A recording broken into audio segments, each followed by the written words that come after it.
Hay momentos en los cuales un tema particular me arrebata el sueño, me deja un tanto catatónico y de cuando en cuando me da espasmos de lucidez para poder desempeñarme en los quehaceres diarios que tanto me desagradan en mi vida estudiantil.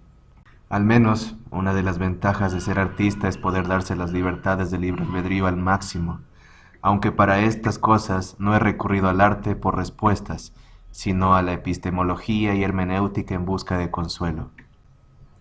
¿El arte necesita de un objeto para manifestarse como tal?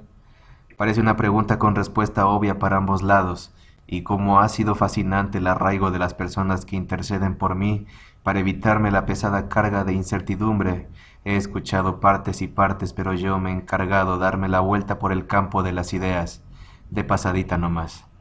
Antes de poder ejercer un comentario, quiero comenzar con algunos precedentes relacionados al objeto.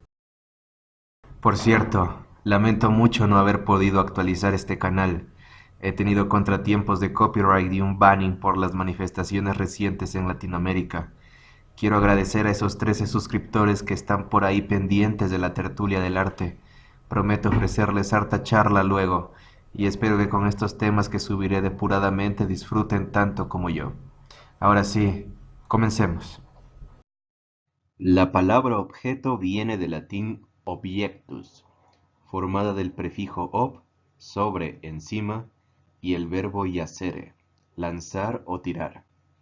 Yacere es la raíz del verbo echar y nos dio la palabra jaculatoria.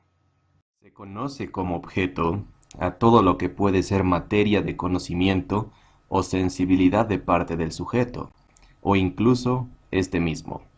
Como tal, el término en análisis en principio hace alusión a todas las cosas que puede ser captado por los sentidos o conocido por la razón.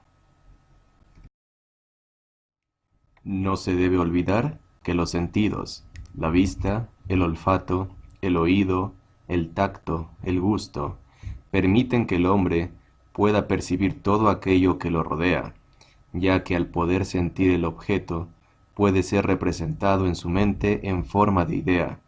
No obstante, también puede suceder de forma viceversa, ya que las invenciones se crearon porque un objeto pasó de lo abstracto a lo sensible, como por ejemplo, computadores, teléfonos, televisores, entre otros. El objeto es el fin a que se dirige o encamina una acción u operación. En otras palabras, el término objetivo puede ser visto como sinónimo de meta o intención que el individuo pretende lograr a través de sus acciones o decisiones. En relación a lo anterior, el objeto de cada individuo puede estar vinculado a diversas áreas, bien sea a nivel personal, laboral, ya que se ajusta a las aspiraciones o propósitos que el individuo busca para alcanzar su bienestar propio y el de su familia. El término se introdujo para referirse al contenido de un hecho intelectual o perceptivo, por lo que al hablar de un ser objetivo se alude al contenido del alma, y no una cosa externa a ella, que realmente existe. Descartes y Hobbes, filósofos modernos, alteraron el concepto del término al adaptarlo al contenido del acto intelectual, sino a la cosa o elemento representado que es considerado exterior al alma. El objeto es algo sobre el cual actúa el sujeto. Está sometido a la acción de éste y puede ser material, cuando se puede ver y tocar, o ser un objeto inmaterial, solo existe como idea. Cuando se dice que una persona es usada como objeto, es porque se la manipula sin considerar que es una persona sin sentimientos, de los que carecen los objetos. Originalmente, la palabra objectus simbolizaba algo de poco valor que podría lanzarse o tirarse sin preocuparse en lo absoluto. Por ejemplo, me resisto a que mi marido me trate como un objeto, que solo sirve para cuidarlo y no tiene en cuenta mis necesidades. Por eso voy a pedir el divorcio. Cuando funcionaban los sistemas esclavistas, los esclavos eran considerados objetos, pues podían ser intercambiados por dinero en el mercado de esclavos y tenían un dueño, que se convertía en su amo. Un objeto es o bien una cosa o bien un constructo, pero no las dos simultáneamente. En la ontología filosófica de Bunge, todo objeto debe ser o una cosa o un constructo, pero ningún objeto puede ser ambas cosas a la vez. Todo objeto posee propiedades. Las cosas poseen propiedades sustanciales y los constructos poseen propiedades conceptuales. La distinción entre cosas y constructos es parte del dualismo metodológico que no implica al dualismo ontológico a menos que se atribuya existencia real a los constructos, como las ideas platónicas. Teoría del objeto puro. Junto con la estructura de la subjetividad y la libre afirmación de nuestro ser, es una de las obras más importantes del filósofo español Antonio Milán Puelles. Aunque es un texto tardío en la vida del autor, los temas que en él tratan lo acompañaron toda su vida. Desde su tesis doctoral, El problema del ente ideal, la finalidad principal del libro es mostrar la función de lo irreal en la filosofía realista. Algún autor ha propuesto que el momento culminante de la carrera de Milán Puelles está en la publicación de su libro por antonomasia, Teoría del objeto puro, en 1990. ¿Qué es lo irreal? ¿Podemos conocer lo inexistente? ¿Cuál es la causa de que pensemos en ello? ¿Puede determinar nuestra voluntad? A esta serie de preguntas, entre otras similares y más concretas sobre la irrealidad, se diría que pretende responder la obra publicada por el profesor Antonio Milán Puelles, tan extensa como exigen los interrogantes planteados y cuidadosamente precisa en su terminología y respuestas. El análisis de la objetualidad pura, principal motivo de la obra, como término intencional de ciertos actos cognoscitivos y como polo intencional también de algunos deseos, se plantea necesariamente en la introducción tras constatar su inevitable presencia, como opuesto a lo físicamente existente o transobjetual, no sólo en nuestras reflexiones, sino en nuestro vivir espontáneo. Comenzando por la introducción, el profesor Milán Puelles aclara lo que en su nueva teoría se entiende por objeto y objeto puro. Objeto, concepto relativo, es todo aquello que como tal se muestra o está presente a una conciencia intencional, independientemente de su existencia como ente físico. El objeto puro, en cambio, es cuando ese objeto carece de ese correlato con existencia física o valor transobjetual en el momento en el cual se hace presente a una subjetividad, cuando su ser se agota en un darse en y para, en ser término intencional de una conciencia en acto.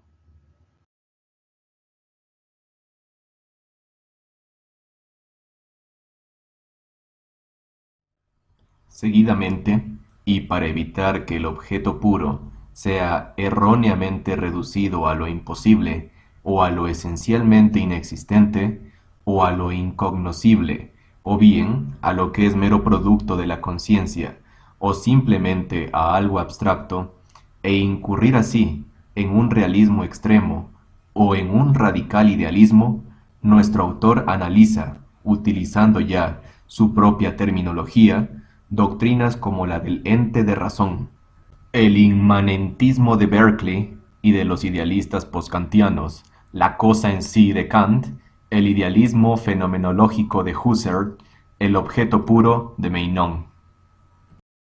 La primera parte del libro se dedica plenamente a precisar el concepto de objeto puro anteriormente esbozado, apoyado en la intencionalidad de la conciencia y la consiguiente referencia del objeto a la misma. El profesor intenta superar la dicotomía realismo-idealismo, extremos en la interpretación del conocimiento y de la realidad. Su conclusión acerca de la objetividad será el fundamento de la posibilidad de lo irreal. La unidad objetual no es siempre necesariamente una unidad real y viceversa. Es decir, el objeto no siempre tiene correlato transobjetual, y lo transobjetual no siempre es término intencional de la conciencia. De ese modo, es posible la comprensión de lo irreal como un dato sin ser, como un puro darse, o hacerse presente a la conciencia en acto, como un auténtico objeto puro. Los transobjetos pueden ser observados como un elemento continente, ya que enuncia la posibilidad de una nueva experiencia. Por otro lado, pueden ser comprendidos como un fenómeno configurado por el sujeto social, pero que suele ser reflejado de lo individual o psicológico, de lo trascendental y de lo banal, de lo objetivo y de lo subjetivo, como suele ser la vida misma.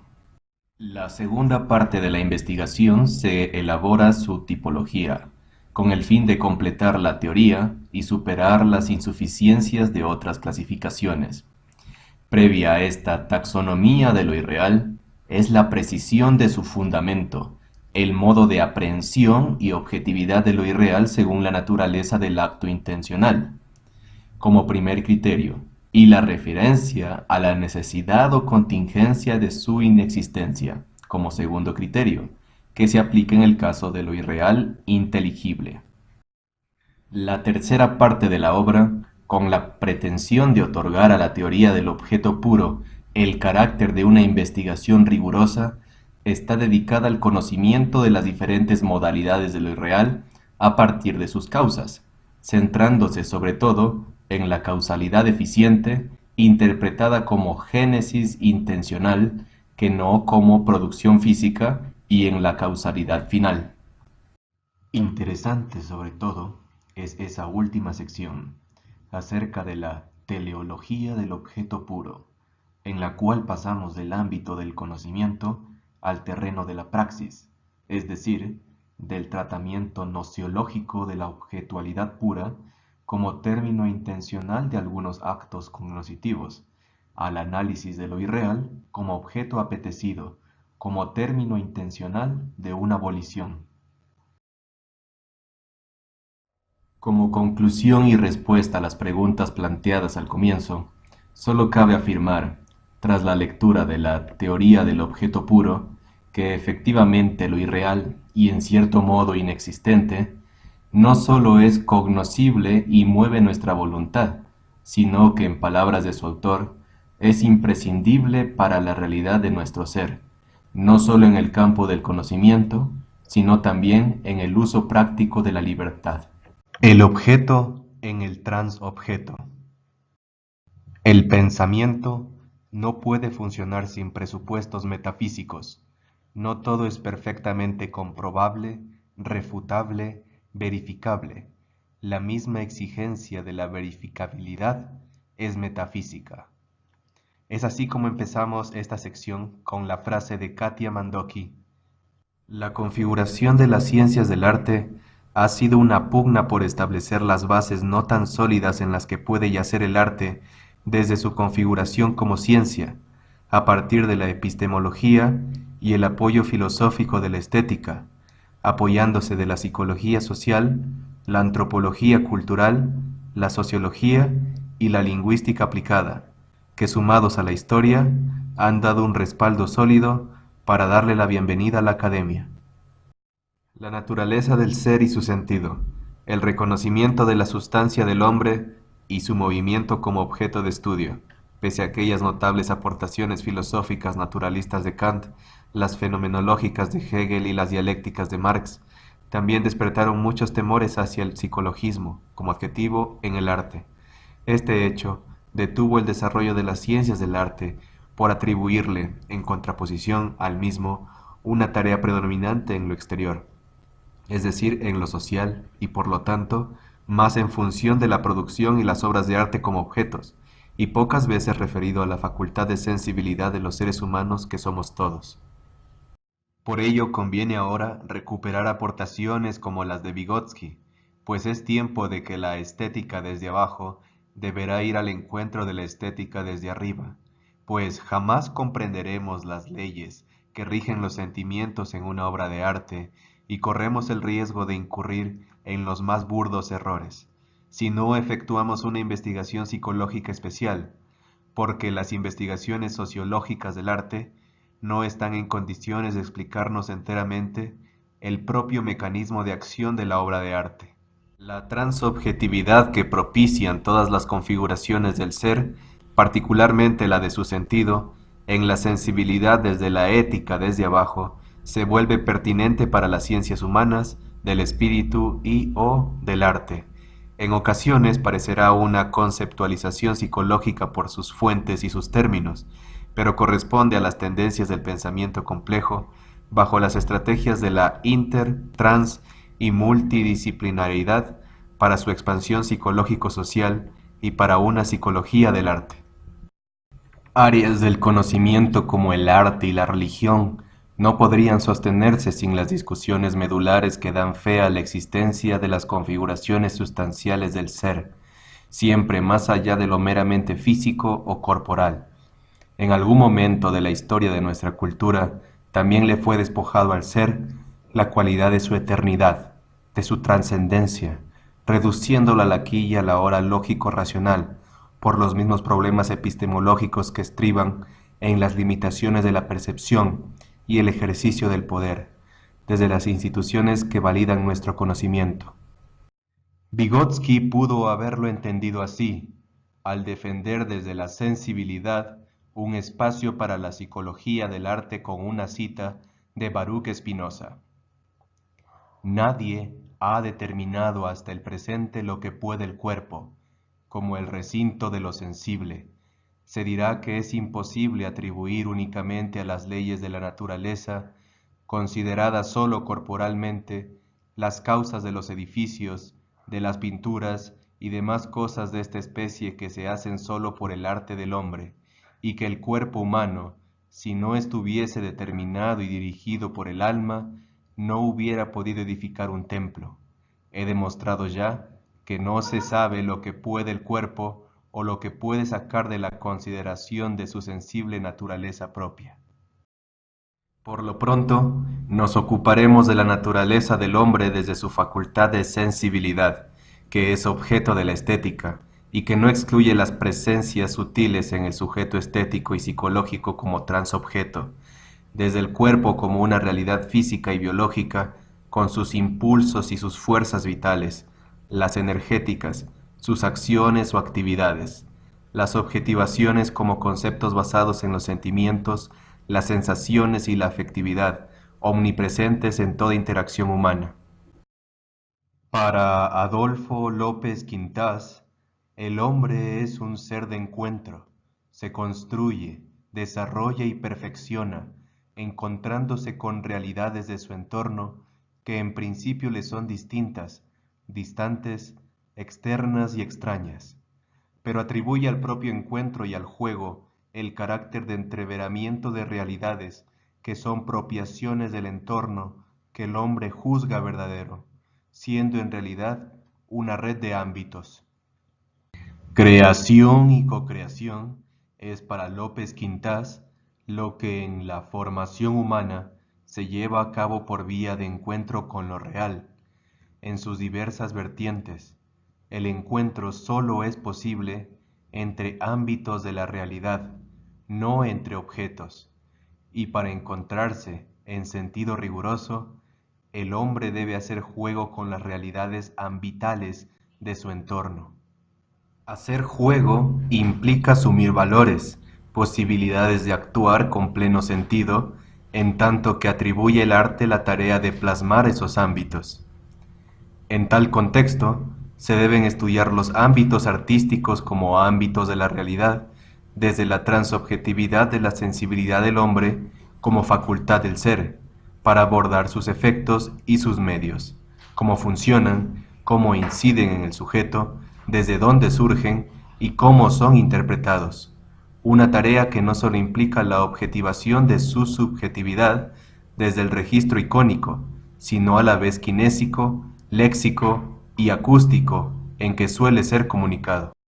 En tal contexto, se deben estudiar los ámbitos artísticos como ámbitos de la realidad, desde la transobjetividad de la sensibilidad del hombre como facultad del ser, para abordar sus efectos y sus medios, cómo funcionan, cómo inciden en el sujeto, desde dónde surgen y cómo son interpretados. Una tarea que no solo implica la objetivación de su subjetividad desde el registro icónico, sino a la vez kinésico, léxico y o acústico en que suele ser comunicado. Si filosóficamente hablando, esto correspondiera solamente a la estética, estaríamos transitando hacia un paradigma delimitado entre el arte y la obra de arte, para involucrarnos en otro que incluyera otros aspectos como la vida cotidiana. Esto convierte a la estética en una transdisciplina como afirma Katia Mandoki, con un transobjeto centrado en el ser humano social e histórico, porque el objetivo de su estudio ya no está en los objetos, sino en los sujetos y la relación que se suscita a partir de la percepción, la cual afecta, estéticamente, siempre al sujeto y no al objeto. Sin embargo, para Ramón Cabrera, el objeto no desaparece, no se disuelve, sino que alcanza otra categoría donde se fusiona con lo subjetivo y alcanza otro valor, otra cualidad, mas no su desaparición ni su disolución. Quizás habría que precisar que en la vida cotidiana no todos los objetos estéticos son objetos artísticos, y los argumentos de Mandoki pudieran referirse a los primeros. Quizás habría que precisar que en la vida cotidiana no todos los objetos estéticos son objetos artísticos, y los argumentos de Mandoki pudieran referirse a los primeros. Para Mandoki, debe incluirse a la prosaica como parte de la estética, para darle esa nueva estructura paradigmática amplia, rompiendo viejos mitos y miedos acumulados por los estetas para salvaguardar su vieja tarea, la de validar el arte y la obra de arte. Esto a partir del objeto estético, ese que para Ingarden ya es un esqueleto estéticamente neutro. Mitos como la separación del arte y la vida, porque comprendemos que el mundo sensible está inmerso en ella, la actitud exclusivamente estética, porque sabemos que la facultad de sensibilidad corresponde a todos los seres humanos, del desinterés y del distanciamiento estéticos, porque creemos que la apropiación es una de sus finalidades, el mito de su universalidad, porque sus nexos con el juicio y los valores son transitorios, de la oposición entre lo estético y lo intelectual, porque la sensibilidad forma parte de ambos, de la estética del arte, en función de la inobjetable diversidad e intertextualidad de las artes, y el de la potencialidad estética de las obras de arte, porque lo único que verdaderamente existe es la sensibilidad del sujeto.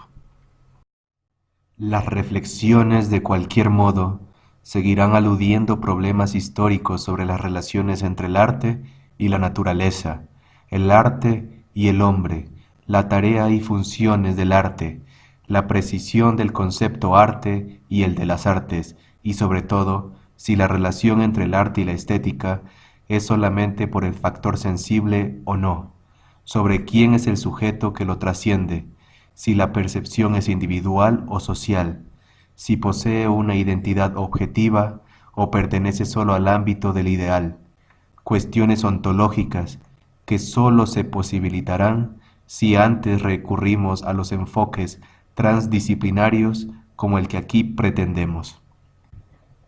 En sus relaciones con la naturaleza, por ejemplo, se seguirá discutiendo cuánto corresponde a lo exterior y cuánto a lo interior, y en este sentido, si el hombre imita, crea o construye bajo los efectos de esta relación sensible, si esto le corresponde a un área del conocimiento configurada como ciencias del arte, si sus bases fueran eminentemente prácticas o de una sensibilidad específica, preguntarnos si existen hombres que no sean sensibles, si las tareas del arte son de todos los hombres o solo del hombre sensible. Todo lo anterior nos compromete con respuestas desde ámbitos de la subjetividad afectiva, aún pendientes de ser explorados. Algunas preguntas se mantendrán sin respuestas precisas por algún tiempo, porque hacen falta reflexiones que relacionen la identidad humana con su amplia dimensión ecológica, en un mundo cada vez más consciente de su globalidad, del arte como expresión especializada, pero a la vez como espacio de educación, argumentos y explicaciones sobre un complejo fenómeno que se da desde la interacción humana y desde su supervivencia en condiciones cotidianas, pero sobre todo como parte del aprendizaje para la vida, del ser y de su sentido. Harán falta otros lugares donde puedan ser correlacionadas la sensibilidad, la imaginación y la intuición en las esferas humanas, sociales y culturales de la afectividad, lo mágico y lo innato, suficientemente discutido, pero fragmentariamente y desde afuera, aunque no sea fácil defender que el fenómeno estético es orgánico y que se mueve como la energía entre la individualidad desde lo interno e histórico y la totalidad externa, colectiva, social y ecológica, hacia la reflexividad de los sentimientos para trascender en imágenes paradigmáticas de la vida. Entonces aparecen las huellas, la memoria del hombre, como esencia y testimonio de esa su trascendencia. Al parecer me queda mucho por compartirles. Para no alargar las cosas voy a dejarlo hasta aquí. En la segunda parte de este video, analizaré ciertos debates contemporáneos con relación al objeto, así como plantear en definitiva si existe el tan dichoso arte-objeto u objeto-arte. Les voy a dejar los enlaces a artículos muy interesantes con los que se ha construido esta cápsula informativa. Si te ha gustado este video, dale me gusta y si quieres entablar una buena charla con tus amigos, compártelo. Déjame saber tus opiniones y comentarios y quédate atento a la segunda parte. Mi nombre es Orlando Filco y conmigo será hasta una nueva oportunidad.